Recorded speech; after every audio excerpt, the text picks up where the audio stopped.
Not sure what happened. All right, legends. I had to kill that. I'm not sure what happened. Something happened technically with the wire. I'm sure when I was turning this thing around. I'm sure people will find me.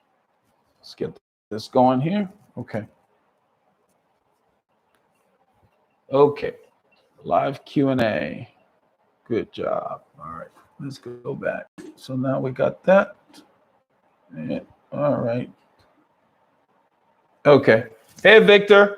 We had a technical issue. I believe that when I was moving that camera around, one of my connections got compromised because this thing's usually pretty stable. What I was doing was I was using the tripod and just spinning with the legs. So next time I'll probably just pick up the camera and do, hey, John, what I want to do is I'm going to pick up the camera so I can show you guys the room because I think the connection just got compromised. We'll do it another time, but I wanted to give him a good view of, you know, coming in. And this is where I do the videos against the wall, the windows that I showed. I face the window so I have natural light and I use some of the soft white light to cut out the shadows in here. Because if I didn't have this studio light on me, there'd be a lot of shadows and you wouldn't be able to see. So I hope you got a good view, but check the archives on the channel. There is a video where I did the entire room in detail, so you get to see it and everything. That TV back there is where I run some of the YouTube stuff with an Apple TV connected to it. And you can even do like AirPlay from this Mac to the TV. So it's kind of cool to have when I'm doing fits, I can show people stuff, some of the films that I have on YouTube, you know, so it's kind of cool. But yeah, I like this setup. It works really well. I must have disconnected one of the, because I use a lot of long USB cords because the webcam is not close to me. And so I use extended cords to connect them. I think one of the connections came out. That's why it froze on the window. So it's good to be back. So I just started a new session because YouTube, once you lose a connection, the software does not, it's not as robust in remembering what you're connected to. But I like this setup. So this is where I keep my bikes. Of course, my wife's bike is here as well. My daughters have bikes, but I keep that in the garage on a stand, one of those wall stands where you hook up the wheel. And then sometimes they just leave it on the ground. They ride. They're like 9 and 11 and they ride about 30 minutes a day or more. Sometimes I have to limit them to an hour because they say it's a lot of fun. And so they're really into that. So that's kind of good to see. It gives them something to do to get out there. So yeah. So John, the thing about the 220 minus your age, don't use that. You do your threshold test and you start with that. And then if you're using a plan, welcome back, NP. Yeah, it's just I disconnected accidentally one of the cables when I was spinning that tripod around with the camera on there. Hey, Michael Farzan. But anyway, what I was saying is that you never want to train to 220 minus the age because it just doesn't make any sense because your fitness will let you know how hard you can go. And 220 minus the age kind of limits you. And training the maximum heart rate is never a great idea. So that's cool. Yeah. Okay, let's see here.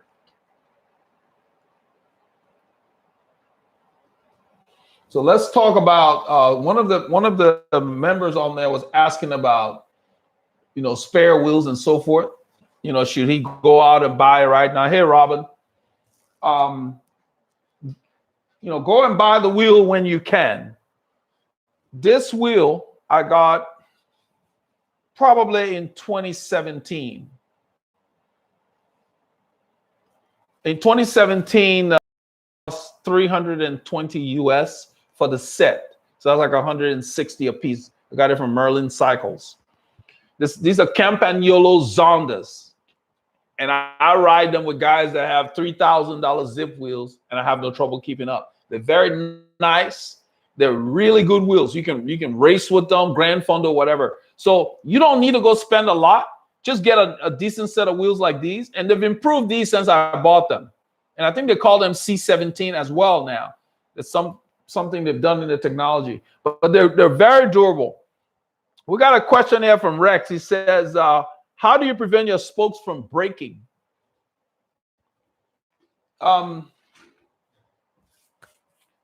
Like every question with cycling, you have to take it from a certain approach.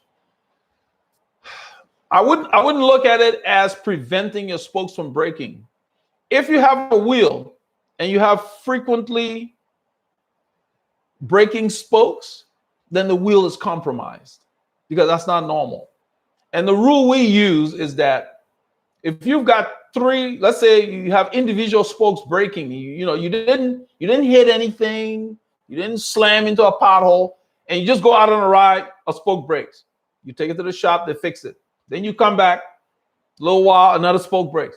The rule we use is by the time the third spoke breaks, either you get that wheel rebuilt or get a new wheel, because that means that the tension is not uniform. So I'm coming to answering your question. If the tension in the wheel is compromised, meaning they're like a guitar string, if the spokes are not close to each other in tension, then some of the spokes bear more load than they should. And that's when you start having things break. Or if you've got inferior materials, or if the wheel was not done properly. I'm not talking about these wheels like I just showed you, the factory wheels. They're pretty good nowadays. Wheels have come a long way. But for example, if somebody builds a wheel and you're 180 pounds and it didn't tension the spokes enough, it doesn't matter whether you get DT spokes or one of the most widely used spokes, they will break, because if the wheel is not at the tension for your weight, it's too light for you per se, or it doesn't have enough spokes. For example, everybody wants 12 spokes in the front and whatever. Back in the day, we would put like 32 on the rear, which makes it a stronger wheel. So you've got to look at all those factors. So there is no way to prevent your spokes from breaking other than saying, don't slam into potholes at full speed. If it does happen, try to put your weight on the pedals when it does, because that reduces the force your wheel is dealing with, because it's going to compromise your wheel. So there's nothing that you need to do to a perfectly functioning wheel to prevent the spoke from breaking, other than making sure you're not riding with underinflated tires. So I hope that helps you. And I didn't mention that at first, because I know that you're supposed to inflate your tire. I inflate my tire every third day during the week. But every group ride, I inflate the tire that morning. Most of the time, you're just topping it off. You would have to really ride with an underinflated tire for a long time, which really, it's not something that happens all the time for you to put a lot of load on the spokes. But the spokes break because the wheel is compromised. Something's going on. Tension's off. Usually the wheel is dished to where the drive side has more tension than the non-drive side, and that keeps the wheel balanced. And the drive side have uniform tension, and the non-drive side, they have uniform tension, meaning they're all in the same range. So you don't have one spoke loosening while the other ones are tight. When you have that going on with a wheel where one spoke just comes loose, that means it wasn't tensioned right in the first place. So you need to get the wheel properly tensioned, especially if you find your wheel wobbly. If it's wobbling, take it to the shop. 15, 20 bucks, then tension it for you quickly. Because if you continue to ride like that, that weak spoke can break on you. So so the prevention of your spokes breaking is to start, first of all, making sure you keep the wheel in good repair. Don't ride with a wheel that's rubbing on the brakes. There's a reason it's off. Get that balanced. Get that done. And that will prevent any problems. Any noises you hear coming from the wheel when you ride, the spokes, if they're noisy, something's off. Get a shop, take it to the shop, let somebody fix that for you. So that's the best advice I can give you. Let's see here. Derek said his wheels are giant SR3 AC flat guard. Yeah, that's factory wheels. They're okay. You're fine. They're okay. But when you do decide to get another pair, I would go up to something better than that. That way it'll be like your nice wheels for special events per se.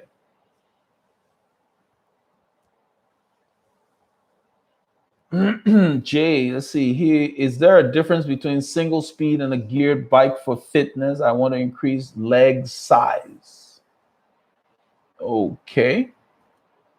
I'm going to approach it this way. I don't know about increasing leg size on the bicycle as opposed to increasing leg strength, Jay. Whether you're using it, like a single speed, you could, let's say I was call it fixed gear bike. Back in the day, would do fixed gear training in the winter. You got one gear and you ride. Usually we'd get a 16 or something cog in the back and paired with like a 42 and ride for the terrain around here, 3% rollers or less. So by using that, you would have certain times in your training when you have to use more force because the terrain would force you to, and then your leg strength would increase. As far as the size of your leg, that's more based on genetics, because you can go in the gym and even do a lot of squats, and if you're skinny, you will be strong, but your leg won't necessarily grow bigger, tremendous. I mean, to where it's noticeable. So I wouldn't focus on increasing leg size. I would focus on increasing the strength of your legs by doing what we call the muscular endurance training. And you can do that with a single speed bike or a bike that has gears. But you need the right workouts. Don't worry about the size of your leg. As your body grows, I mean, I don't know what age you are right now, but as your body grows, your leg will settle where it needs to. Plus, you don't want to change the size of your legs anyway. If you buy a lot of kit, then you won't be able to fit your shorts. So no, it's not something you want to focus on. You want to focus on the strength of your legs, not so much the size. The size will fall where they may based on genetics. Because when I played soccer, my legs were the same size they are now, but it was a different kind of use of my muscles. You're welcome, Rex. I'm glad I answered your question. That's not an easy question, Rex. That's why I took that approach. So the bottom line is just get somebody to look at that if you're concerned. Yeah. So Jay, to improve the strength, just as he meant leg strength, to improve the strength of your legs, you have to do special training, special workouts that will build the strength of your legs. But you can't only do strength workouts. You have to do a combination, meaning you have to mix it up. There are times, because your body, you have a finite amount of energy. Every time you go on the bike, you can ride at max or, heavy load or whatever. There are days when you need to back off, ride at lower intensity so your body can recuperate. So because a training cycle is work and rest. So that means, for example, if you went out on Tuesday in your fixed gear, like a 16-tooth cog, and you did the same course and it had hills, and you strained up those hills and you worked. Let's say you didn't labor, but you worked and your legs were tired after that ride. If you like being on the bike, the next day is not the day to do the same workout because your muscles are tired. They've got to rest so they can get stronger. That's when you really improve. You improve during rest, not during work. A lot of riders forget that. They'll have a great ride, then I got to go ride again. Well, and that's what happened to my brother on one ride. I think was it last week? I think it was last week. He came to the ride tired. Anyway, he rode Friday. We're riding on Saturday. He rode Friday, and he said that it was easy, but he rode for several hours. Well, it can be easy, but the hours, and then with everything else you got going on. So just keep that in mind. So don't ride hard all the time. That's what we talk about structured training. Somebody mentioned here polarized training. I just saw that on there. I do what I call periodization training because different times of the year you need to be doing different things. This is the reason why right now we're not doing 8 hours anymore. We're going to be doing 5 or 6, which is a lot for most people, but we're going to increase our pace because now we're going to be working on intensity. So we're going to be riding a few hours less, but we're going to be spiking things up to cover the same distance we covered in 8 hours in about 6 hours. We're increasing the intensity. That's our goal for us. That's what we want to do. So you use that as a caveat to say, okay, it's winter. I'm going to do long, steady miles and just build my fitness. And now to my event, I'm going to start doing what they call fartlek training, where you're mixing speed efforts and so forth in there. So everybody needs some kind of periodization plan. So there are different kinds of training out there. That's what I subscribe to wear, because different times of the year, you're in a mood to do different things. You don't want to do the same thing all the time. The reason is I like to ride my bike. So if I did the same thing all the time, I would get bored. We mix it up so that we still ride, but we get to do rest periods while we're still riding. So we're riding faster now, but we're not going to ride fast come December or November. You know, even if we ride with a fast group in November, we may just sit in and not pull. If you notice, the last ride I just sat in because I'm just getting to where I'm working on speed now and getting up. You don't want to overcook yourself and then have, you know, a relapse, we call it, to where you get a little burned out because you did too much too soon. So Michael says, I remember in your carbon versus alloy wheel video, you bought a pair of Zipps on eBay and weren't really happy with them, the noise level. That was a long time ago. Yeah, the Zipps on the orange bike, I believe they're different. I think Zipp has made changes. The Zipp that was very noisy for me was it was 2016. And I don't know, maybe it was just that particular set of wheels. Whenever you would accelerate, it just made a lot of noise. And I still hear them on other people's bikes, but I also see guys with carbon wheels that are quiet. So maybe it's just the way they are. But these are not noisy. So I have no problem with these. I took the decals off of them because I don't like the Zipp, you know, decals. They had like white decals on them. I peeled them off. I didn't like that. If I do decals, I like the black ones to where they're not in everybody's face. I know they're Zipps. I don't need the whole world to know. They're just wheels. Hey, Melanin. Good morning. It's next day over there, I guess. Jay Singh says he has a geared bike and a fixed gear. So I will start alternating both bicycles for my routine. I hope the fixed gear bike and the other bike fits you really well, because with a fixed gear bike, you can't cheat. If it's a true fixed gear bike, what it means is when when the bike's moving, the pedals move. There's no coasting. So you can't cheat. There is no, you work harder because you're pedaling all the time. Kind of like when you're on the trainer, you work a little harder because there's no coasting. So yeah, a true fixed gear bike will let you know how uncomfortable your bike is. If it is an issue, you will find out real quickly because there's no chance to stop and move. That helps you. That lets you know, hey, I got to really get this thing dialed in. So Kenneth wants to know how to increase cadence on a bike or leg speed. Specific drills, Kenneth. Let me find a link for you. I have a link on the website. I've had this questions many times before, so I went ahead and built a workout specifically. Let's see here. Under the fitness programs. Let me find the link for you. Make it a lot easier because I got all kinds of workouts out there. I call them individual cycling workouts. I'm just going to give you the link and you can look through and find the workout. You can download it. Let's see here. I'm not sure what it costs. It might be $9 or $12 or something like that.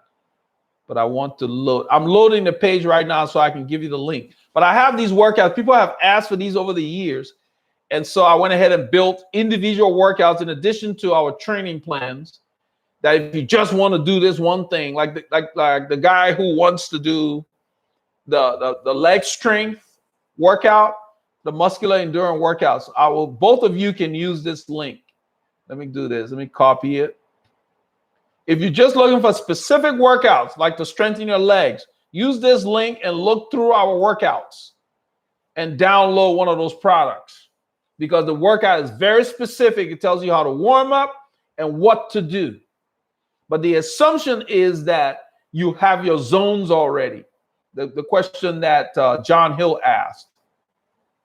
So use that and find a workout for leg speed. You're welcome, Danny. Victor P says, 14 years old. I've been riding my road bike for 2 years. Do you know how to try out for a pro cycling team?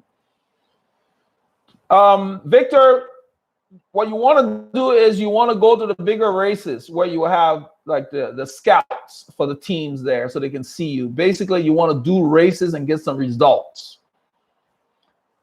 You don't really try out for a team per se. What you do is if they see you at a race and you did well, then somebody might approach you. But if they don't, you can go ahead and put a resume together and say, these are my results. I did this race, and you can send it to these teams, the teams you're interested in. But you have to do the races that catch their eye, meaning the big races. So I don't know what your goals or ambitions are, but you want to go to some of those races, even if it's just a USCF race, you know, some of the bigger races, the pro-am races. And if you do well, they'll come to you. But even if they don't come to you, at least keep a resume from 14 years old. I did this race, I placed. You keep that information on, like in a document for all your, what we call your Palmares. Brian Skitch just caught the latest great video. Seal, I'm alive. That's funny, yeah. Seal's my man. I love this music. Nate Diaz, how long does it take to lose pounds just by walking? Nate, that's going to vary for everybody. Don't fall for anybody giving you cookie cutter stuff. The human body is unique, and you got different things going on with you, your diet, and so forth. I wouldn't worry about how long it takes. I would just incorporate walking into my lifestyle if it's something you like to do. So same thing with cycling. Make it a lifestyle and the weight will come off, because we gain weight when we change our lifestyle. You get a job, you're working all these hours, you know, you don't have time to eat, and then you get up late and you hungry and then you binge. Those are the things you want to look at, Nate. And then put some kind of activity every day in your life. Doesn't have to be hard. Just get out, go for a walk, take a swim, whatever, and just incorporate where you're using your body, even if it's working in the yard. Consistency going, and the weight will fall off, because it's the things we stop doing that cause us to put on weight. And don't miss meals, even if you got to pack your snacks with you. Eat your way into the shape that you need to be in, because when you miss meals, your body's metabolism gets out of skelter. Let's see here. Laura Frost says, I just switched to a hybrid bike. Road bike gets uncomfortable after a while. Okay, Laura, I'm going to disagree with you a little bit. I think the bike is uncomfortable because you weren't fitted on that bike properly. Now, whether it's a hybrid or a road bike, you still need to be fitted. I had a lady come by to the bike club, and she brought a bike. She said she needed something, you know, sometimes I'll just do stuff for them. And I looked at the seat, and it was like this. And then I looked at her, and the height of the seat post was too high just by looking at her. She had like maybe what I call more than a fistful, basically that much. And the frame was her size, but they had a long seat post in there. It was too high. So the question I asked her was, when you ride this bike, does it hurt? And she said, yeah. I mean, it came out quickly. She said, yeah, everything hurts. Then I told her, I said, why do you have the seat way up like that? So then she looked at it. I took a level and placed it on there, and the bubble went all the way back. Then she said, I didn't set it like that. So what had happened is she bought the bike. It was one of those bikes that have those, the little nuts, like a 14 millimeter on both sides that compresses.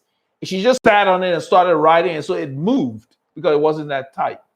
But it never dawned on her. Nobody told her about fit. I don't know where she got the bike. So all I did was level the seat for her, put her against the wall, just something, you know, cursory that would get you out of the bike shop. And so she spun in the cul-de-sac, and when she approached, you could just see the smile on her face. And she said, wow, the bike feels like a new bike. And so I just told her, I said, well, you know, you really, depending on what shoes you're going to wear, because, you know, she was wearing some like flip-flop. I said, depending on what shoes you're going to wear, you got to make sure that you're not reaching for the pedal and so forth. So if the bike doesn't fit you, it will get uncomfortable after a little while. The body tolerates for a little while. You know, might be 30 minutes, you know. So we get there a lot. How can you ride 6 hours or 7 hours? Because it's comfortable. Nothing hurts. You know, that's the key.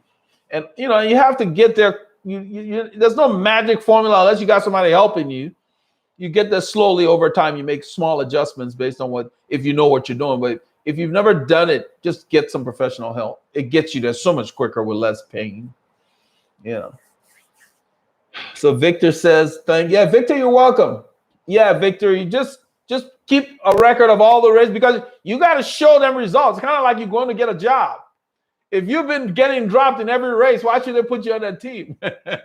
So you got to show that I placed or I finished here or I did whatever, or, you know, keep a record of that. You got to go to races. It takes time and money to go to those races, but that's where you really cut your teeth. You got to get those races. So Laura says a hybrid bike is a lot more comfortable. Well, good. I mean, maybe it's, I don't know what kind of tires. I guess the tires are probably bigger. So maybe it's got like a 35, you know, tire on there or something like that. So yeah, they're a little cushier, but still pay attention to the seat, Laura. Make sure it's level and make sure you're seated properly on it. Trek Dual Sport 2021. Yeah, the hybrid bikes have bigger tires. So they ride more comfortably. Now the other bike can be comfortable if you put the right pressure in there. A lot of riders may put 120 psi because it says that on the tire. You never need to run that much in the tire. But so there's a lot going on. Just know that all the bikes can be comfortable, Laura. But you're right. The bigger tires do ride better, and that's why one of the most popular videos on this channel right now is that 28, I think it's 25 versus 28 millimeter tire or something like that. So some riders put 28 millimeter tires on their bike because it is more comfortable. I run 25s whenever possible. In fact, I just changed the fork on the blue bike. For those of you who noticed, that's a new fork. Well, not new. It was from one of my old bikes from the parts bin.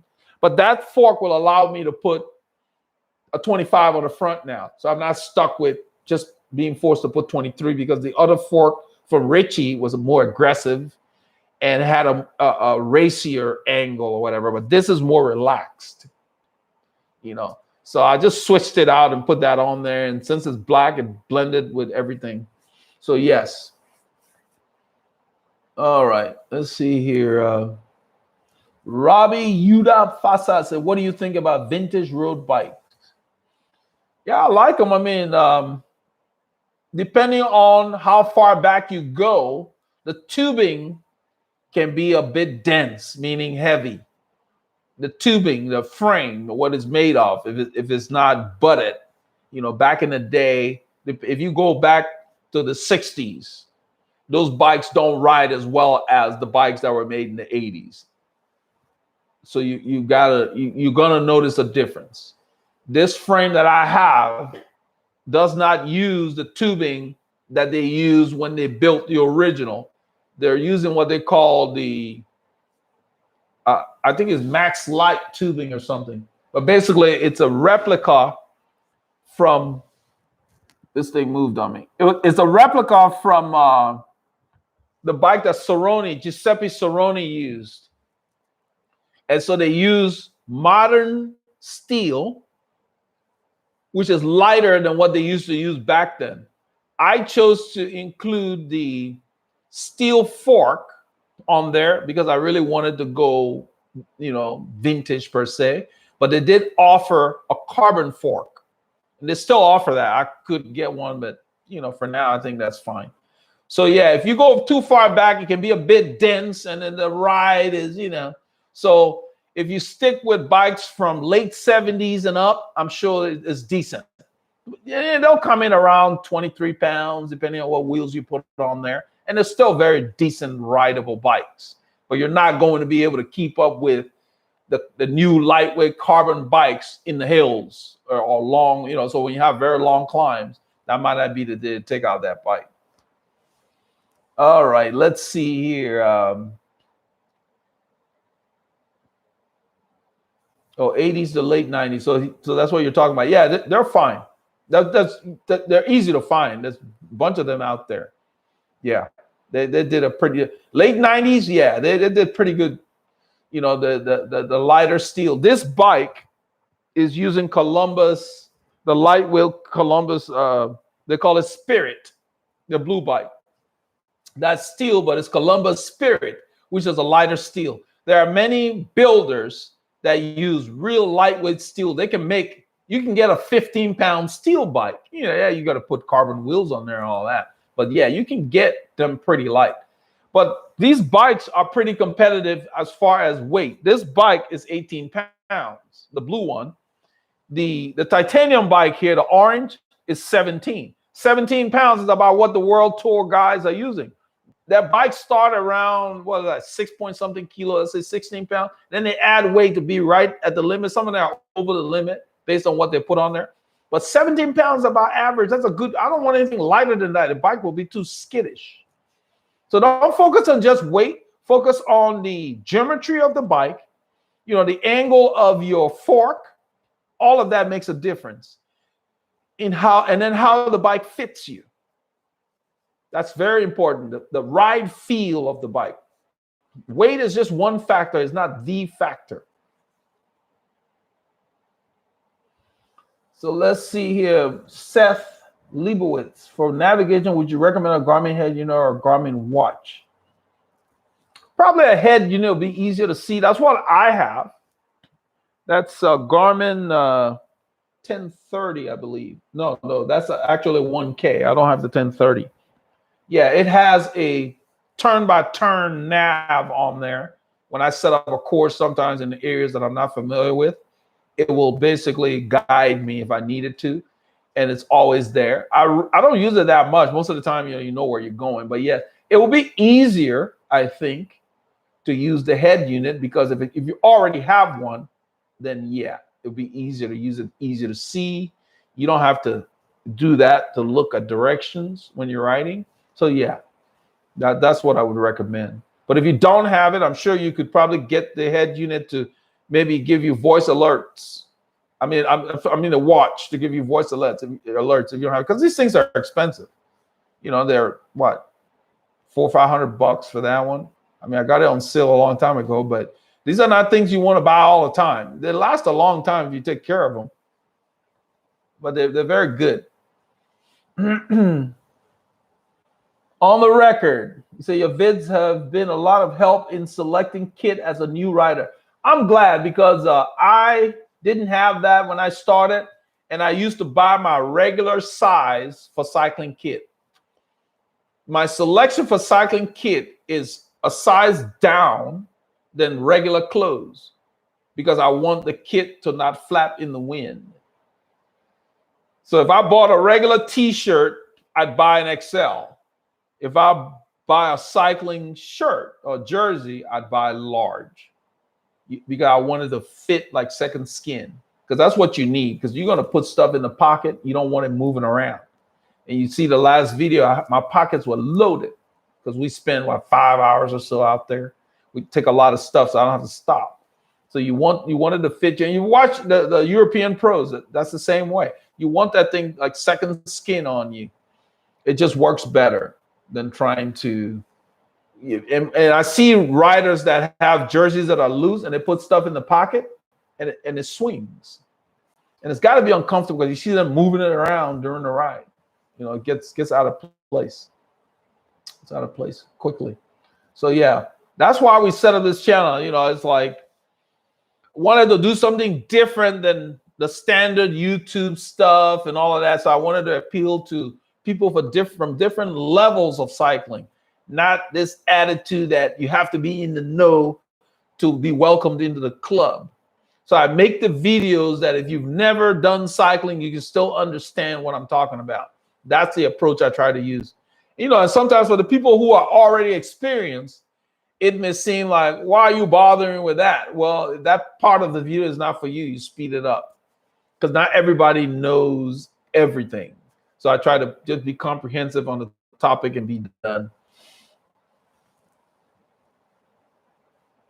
I've never heard of Santic. On the record said he picked up 3 sets of Santic bibs. They're great for $40. 3 bibs for $40. That's pretty inexpensive. Be cautious though, because not all bibs are designed for very long rides. I've reviewed Przewalski on this channel. They make decent bibs. I don't think they're quite at that price point. Oh, he said $40 each. Okay. And so that's about the price point for Przewalski. The Przewalski bibs I would use in an hour's ride or so for me. If I'm riding 5 or 6 hours, I'm going to be riding Castelli, Rafa, Assos, Giordana. I'm just giving you an idea.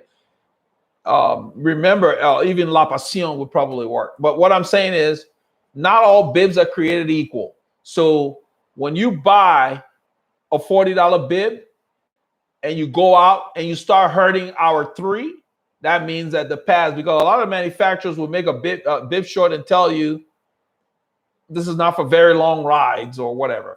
Some of them do, not all of them. So depending on the kind of padding that's in there, and it doesn't have to be thick, it's just the style and the way it's, designed.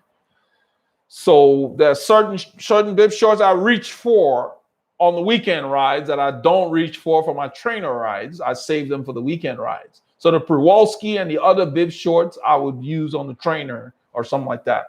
So they're different. Yeah, he said it'd been great for 20 miles. Can't say if they were good for longer rides. That's good. I want you to know that because it's important. So don't spend all your money buying just one kind of bib.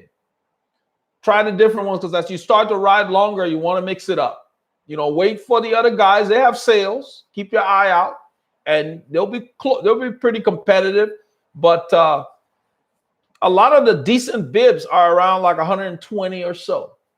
That you can ride for long rides, because the quality they put into the padding, the ventilation, and the quality of the lycra is even different. So yeah, they're very different. Robbie says, do you have any suggestions what exercise you need to improve your cycling? I think you just ride your bike. I mean, when you say what exercise, I mean, if you're talking about specific exercises, yeah, you need some kind of structure per se. I was fortunate to have a coach, some people now, but you could just ride and you will get better, but you won't get there quickly, because I think that you're asking because you're looking for focus. So you need a workout plan that gives you a specific kind of riding to do each day you go out to ride.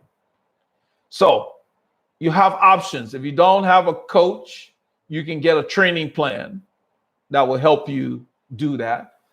You can look on our website. We have some plans out there, or they have things like some of the online things that you can do, but be cautious then, because you need to make sure that you do. Remember, John Hill asked about the testing for 220 minus your age. You want to make sure you do a threshold test so you can train with some tool. Now, to improve your cycling, you need a tool.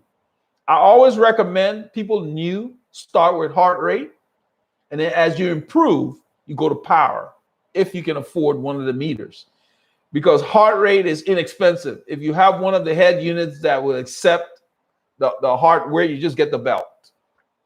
If you don't, you get a head unit. It's not a major expenditure per se. You can even use like a fitness watch or whatever tracks your pulse. And once you get your zones, then you'll know what zone you want. The reason you need that as a new cyclist is you're going downhill, you don't work very hard unless you're pushing yourself. You're going downwind, you don't work very hard, so you can waste a lot of time not being in the zones. So you need to know which zones to be in order to improve. So if you can afford a coach, get a coach. If you can't, get a training plan. That's how you will improve. Most of the riders that you see out there, that know what they're doing started with a coach. My coach told me that his goal was to, at some point, make me a better coach of me than he. What it means is coaching lets you learn about yourself. And then at some point, you learn how to train yourself. That's what it's about. So if you can get a coach, it's a good investment. If you can, you get a training plan that has structure and has a tool-based training plan. The plans we use do power meter, heart rate, zones. And that way, you know, that's what you need. Otherwise, you just be riding and you won't know what you're doing. Let's see here. The spotty jersey, on the record says the spotty jersey you reviewed was a good buy as well, especially digging the sponsored jersey, great fit. Yeah, the spotty wear was good. This jersey, if you're talking about the last jersey I did, I'm very impressed with it. In fact, they sent me a list to pick. They sent me all the pictures of all their other jerseys. And so I picked 3 colors that they're going to send for me to introduce to the channel. I like the quality, and then the price was really good. I really believe that these are the same people making the jerseys that are badged for the top guys. Because when I wore that jersey, it felt like silk. And all the things I cared about were there. What would I add to that jersey? Maybe an internal pocket. I really love those internal security pockets on the side, where you can slip your phone in and not have to use your pocket for that. Nice touch. But those are the kind of things that Suki wants to work with me. They want me to help them improve their jerseys. So I just told them, you know, just keep me posted so we can add different things to it, because the price point is very good and they're always having sales. So yeah, you just have to shop and take your time and accumulate your kit over time. Identify what pieces you need and get them over time. Don't be in a rush. You can wash these things often. You don't need a whole lot right away. The stuff you see over there is over 30 years. All that stuff over there, I got jerseys that I used to race with my team. In fact, let me one of my teams in Austin. That's over 30 years of accumulation. It's not overnight, so don't rush. Plus, you don't want to buy too many things at once anyway, because they're bringing new stuff all the time. So you buy 5 jerseys, then they bring a new one. What are you going to do? Let me bring my team jersey. Let's see here. Where is it?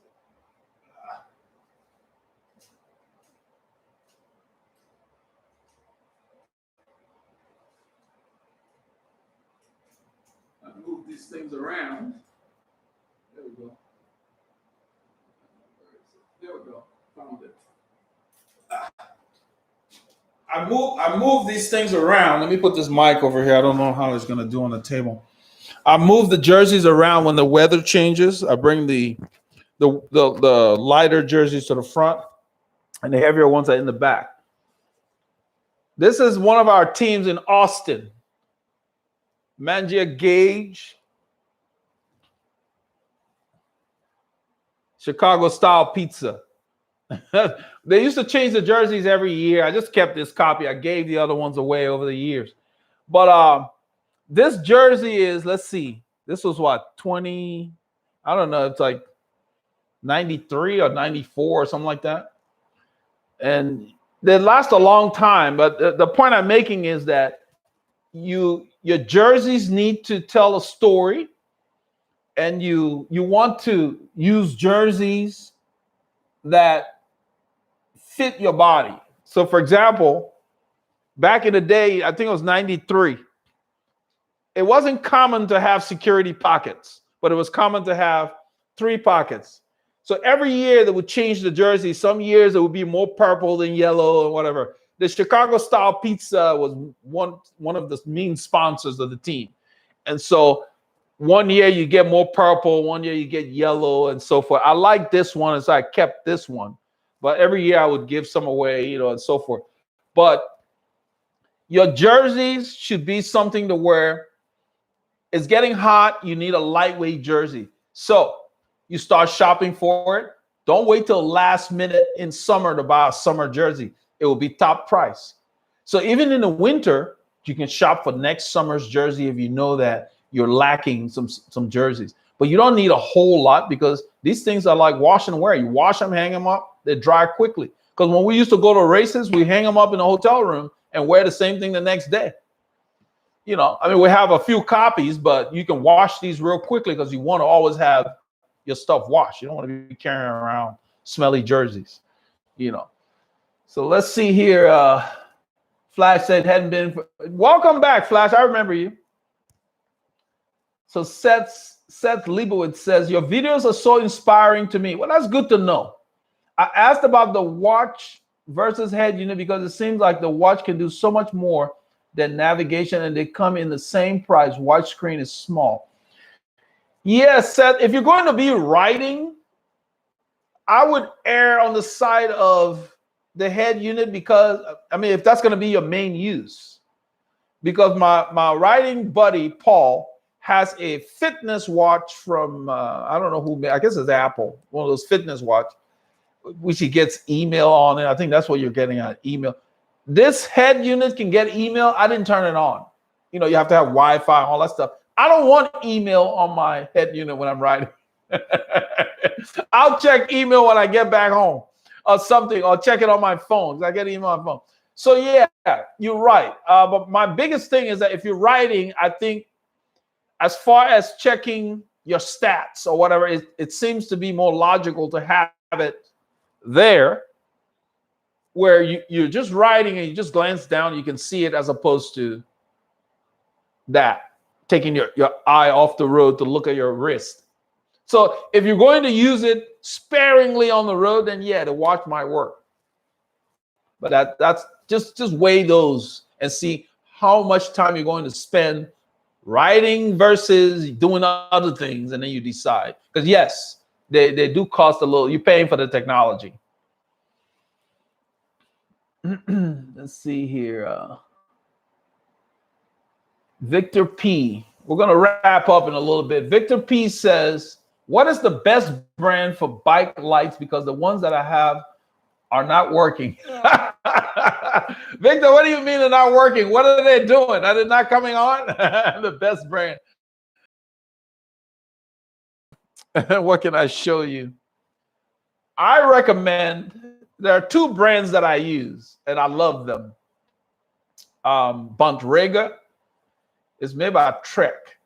It's called, one of them is called the Flare RT or something like that. There's like a duo. And if you look on Veloharmony.com in the recommended cycling products, just search for lights, you'll see them. And then I recommend the Cygo Light, CYGOLITE. I have the 200 or something. Let's see, where is that? Is it here? Let me see if I can find it and show it to you. He said they're not working. He didn't say what they're not doing. Oh, he said the buttons are messed up. Okay. Let's see here.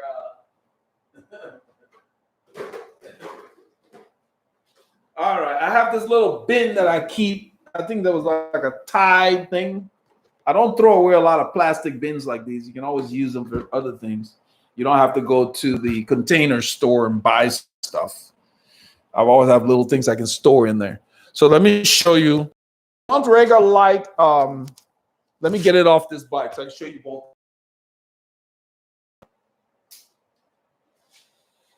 If you look at the video last week on the road, this is the light that I use. Okay. Let me just turn it on. Try not to look directly at it. It's very bright. Okay. I'm going to turn it off. What I like about this is it's got a lot going on. The sequences are different. They're not predictable. And that's what gets the attention of the other road users. The same thing with this one. This is the Cygo light. I have a review on the channel. Just search on the lights. I have not reviewed these, but I like them. They're on the bike. Let me turn this one on. It's also very powerful. Let me see. I haven't used this in a while. I hope it's charged. Yeah, there we go. I'm going to turn it like this. This does not do it justice. Justice is a lot brighter than this. I'm trying to see where, but you can see how the beam is spreading. That's what the road users see. Let me turn it off. Okay. The Cygo light they make a front one that's on this orange bike. They make a small one for the front. The same thing with this bike. You don't see the front on. Let's like tomorrow in the rain, I will have the front. It looks the same as this, but it's just white. I will have the front on because it's rainy, it's cloudy. It will be on the entire ride. This will go 14 hours in this selection you saw. They have many different selections that you can do. This light does all kinds of stuff. I had the details of it, but I keep it simple, meaning that if you get real crazy with it, it doesn't last very long. So I found the best spot, meaning that this setting gives me 14 hours before I need to charge this light. And that's great. So it lasts at least a week before I need to charge it. This one has a setting that will go 30 hours.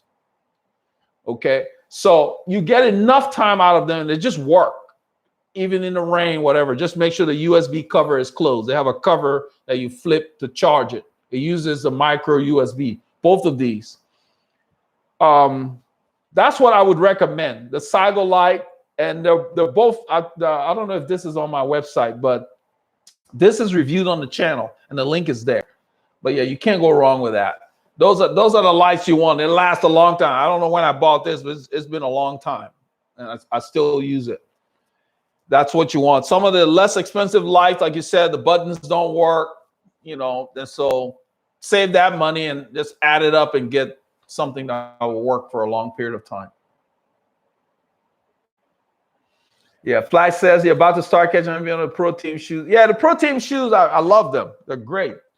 I've got some of the classic shoes as well. Somebody's asking PNS or Rafa. I have not tried the PNS. I think that price range is close to Rafa. They have not sent me anything to review, so I have not tried their products. Let's see here. Jay Singh says, I tried to replace running with cycling for boxing training, so I need to keep my heart rate high plus do my sports. Exactly. Yeah. Yeah. I don't know if cycling is a good aerobic, but you need to train the muscles in your legs to take that pounding when you're boxing because you're on a hard surface. Remember, cycling, there's no load like running. So you still don't want to neglect your running if you're into boxing, because you need to train the body to handle the impact. Cycling has no impact. So it's very different. That's the same thing if you're a runner. That's why the triathletes run, swim, and cycle. Because I don't care how fit you get in running, you can't neglect cycling because it's a different specificity of the muscles. So you need to run for your boxing. You can get some aerobic benefits of fitness from cycling, but you need that pounding for boxing. The pounding of your legs on the ground, your feet, all of that, the joints. All right, let's see here. How to approach group rides, especially fast ones where I might get dropped. That's actually good. You don't want to ride with a group that can drop you. That means you're riding with the wrong group. Not knowing anyone in the group or hesitant on returning because of being dropped, also not much of a talker. Well, what I'm going to recommend the best is that you look on the channel. We have like a plethora of group rides. They're not just rides being filmed. I narrate, and all of these questions you just asked are answered, and you actually see them unfold. You can start with the latest ride that I loaded. It seems to be very popular this week. We just did a very fast ride, and I talked about it where Paul decided to pull off. He was getting dropped because the effort, because he'd been off the bike for several weeks. You can see what I talk about, but watch the group rides. You will get your answers there, because besides watching those group rides now, you need to make sure you're doing the right preparatory work to be able to go with a faster group. Do you have a training plan?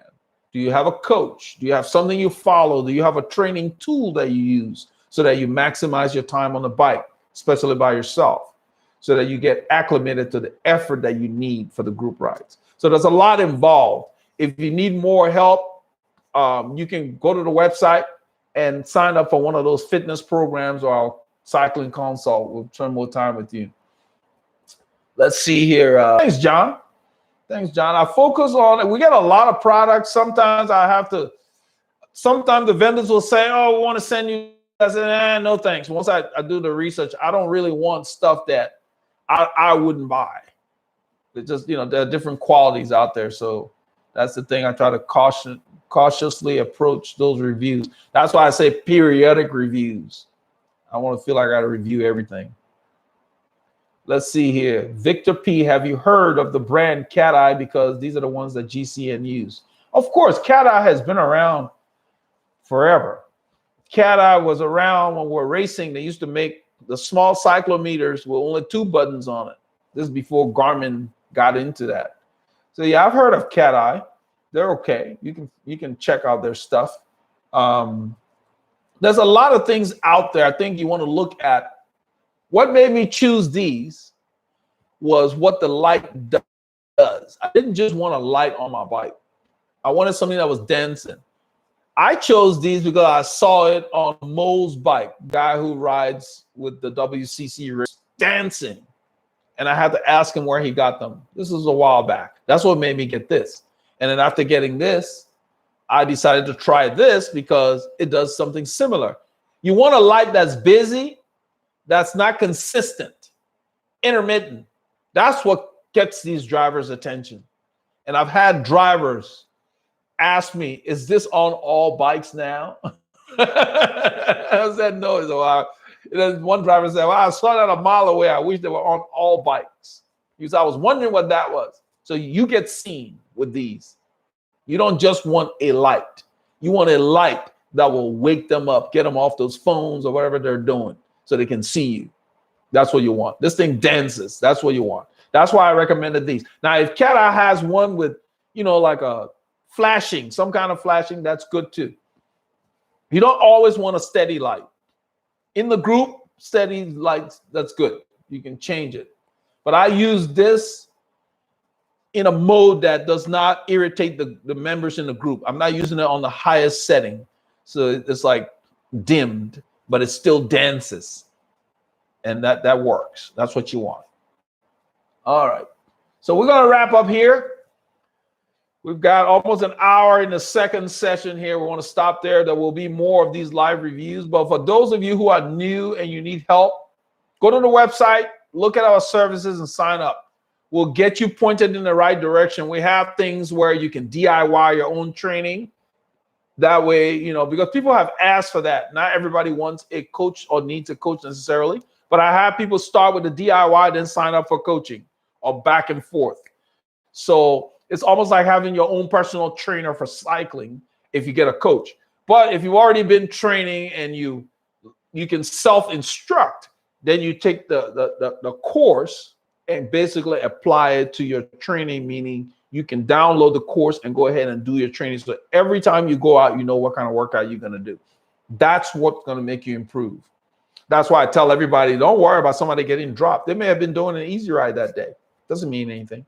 Don't worry about getting dropped. Focus more on how to prepare yourself for the kind of riding you want to do. Have you done your endurance training and so forth? This is more for the best there. So I don't know what kind of training you've done, and that's why I can't give you specifics.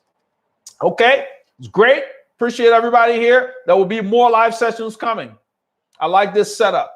Sorry about the technical difficulty, but I'm glad we're able to get back, and we'll get everything sorted and get it bomb-proof.